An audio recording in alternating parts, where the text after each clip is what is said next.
Hi, I'm Silver Phillips. I'm non-binary and use they, them pronouns. And I'm one of the newest members for the board members for NAMI Syracuse. And I'm really excited to talk to all of you. I've been diagnosed with bipolar disorder and borderline personality disorder, or BPD, for about 10 years now.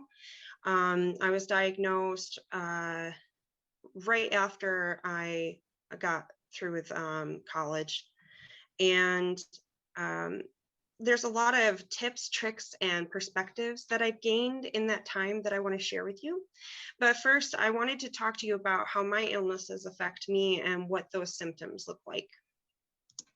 So for bipolar disorder, the short version, the short description really is that people with this illness have times where they have high energy moods or mania, or they have low energy moods or depression.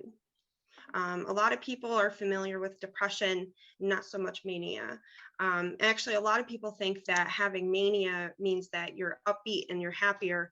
And for me, that sometimes happens, but I can get really irritated really quickly or have a shorter temper. I become overwhelmingly fixated on things like cleaning. I can't keep up with my racing thoughts. I have trouble sleeping, also called insomnia. I have a harder time not spending money, and sometimes I do things that I wouldn't normally do. Sometimes I even forget to eat. And a lot of times after I have a manic episode and I'm like, up here, my mood is really like, I'm just go, right? I'll crash, and that's when I get my depression. And when I'm depressed, I'm just really tired and feel like I'm not able to do things, or everything might feel impossible or overwhelming. And sometimes things that I like to do just aren't as fun. Sometimes I sleep too much and sometimes I sleep too little. It kind of goes back and forth when I'm depressed. And sleep is really important for me. So these periods of mania and depression typically for me can last anywhere between 2 weeks to a couple of months. And for me, depression is usually longer than the mania. My last depressive episode that I just got out of was my longest at 3 months. I do get periods called Youthmail, which just means that I'm not high or low, I'm right in the middle. And this is when I feel most like myself and I'm not as affected by my illnesses. I tend to say, I'm just me, right? So for borderline personality disorder, it's a little harder to explain because the symptoms are kind of all over the place, but I really like how Mayo Clinic sums it up. Borderline personality disorder is a mental health disorder that impacts the way you think and feel about yourself and others, causing problems functioning in everyday life. It includes self-image issues, difficulty managing emotions and behavior, and a pattern of unstable relationships. So the biggest indicators for me with this illness were concerns about harming myself and something called splitting. This is when you see people and situations as either all good or all bad, and this can change in an instant. So a lot of what I've done for these illnesses is learning how to love myself for who I am, looking at things from all sides instead of just reacting to them, and how to communicate and talk with people more effectively. And these are all things that anyone can really work on, but I had a harder time, it seemed, than some of my other friends at controlling certain impulses. I do take medication, and some of them I need and are really helpful for me. But the stuff outside of medical treatments that I've figured out for myself or with a therapist is honestly probably what has gotten me further in my recovery. And so some of these things that have helped me the most over the years are journaling, counseling, or talking with a therapist. I know we've touched on this a little bit, but I can't advocate for it enough. It can be life-changing and super helpful. And like Maureen said, if you try it and you are with a therapist that doesn't quite click for you, that's perfectly okay. There's tons of therapists out there, and there's tons of different types of therapy. So, like Maureen said, just keep trying. Because once you find a therapist that you do click with, you can do some really great work and grow as a person. I also really like video games, and I express my emotions through art. I love to play, write, or listen to music. I also like to pamper myself and do relaxing things, like taking a hot shower or doing a pedicure. I love going outside in nature, things like that. Going for a walk. And like Maureen, I love spending time with my pets, and sometimes I'll borrow other people's pets when mine are annoying.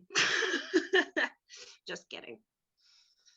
I think a lot of what I do now, though, to get through is doing better, more fun ways of doing the boring stuff that I don't really want to do, but I know I should and I have to. And one of these things is exercise. But because exercise helps me feel good about myself, and it does help with my sleep, and like I said, sleep is really, really important for me.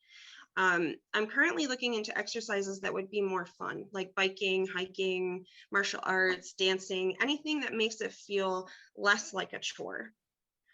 I listen to music all the time. I am always having my phone playing music wherever I go, whether it's, in the kitchen doing dishes, in the car, in the shower, while I'm doing work. When I'm doing it, when I have music on, when I'm doing work, I typically have it a little bit lower, obviously. But I am always listening to something. I have a lot of Spotify playlists and I sing along with it. I love singing along with music in the car.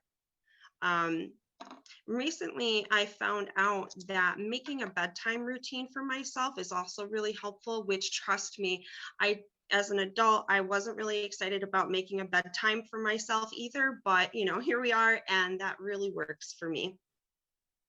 And this is going to sound super adulty too, but not looking at my phone right before bed has helped with my bedtime anxiety and has helped me to fall asleep faster. And one of the other things that you can do to help get your mind more relaxed for sleep is lowering the brightness or turning on night shift on your phones. When I'm at my worst, sometimes I have to get out of my routine or my environment a little bit and travel somewhere. And this just helps me feel like I'm connected to something bigger. It kind of helps shift my brain, especially like when I'm feeling really, really depressed. And I know that's been impossible or hard to do because of the pandemic. But, now that I'm fully vaccinated, I'm already making plans to go to the state parks with my dog, and I know he's ready too. So things are looking up in that regard. I actually have a friend who is close to your age in his first year of college. And we met right before the pandemic started through a game that I love to play called Overwatch. And if any of you are gamers out there, hi. Over the past year, I've seen him persevere through the unique challenges that the pandemic brought. I know how some students, how some of you guys are really struggling with doing school online. I always struggled with that myself. I always did better, in person. And I know how things just aren't the way that they were supposed to be for you.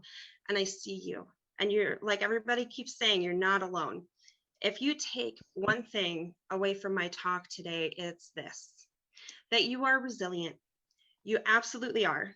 And what I mean by this is that you can face the unexpected. A new problem might come up tomorrow and you can tackle it, even if you need a little help from someone else. And I know this because we are all here right now, pushing forward and learning new things. You've already faced uncomfortable situations and been able to get yourself through. I make mistakes all the time, and my recovery is full of them. I've been making a conscious effort to always learn something from my mistakes or the challenges that come up. What can I learn about myself? What can I learn about others? What can I learn about this world? I went from being someone that never took responsibility for their behavior to taking too much responsibility to where I am now, which is this nice, happy place in between. And that has helped too. And because of the mistakes that I've made, it's actually allowed me to understand myself and other people better. I'm able to form healthier relationships, and I know when to walk away from ones that aren't, right? Um, and I want to leave you with this, that you are enough just the way you are. You have a purpose and you matter. And you're in this exciting time of your life where you get to figure out who you want to be.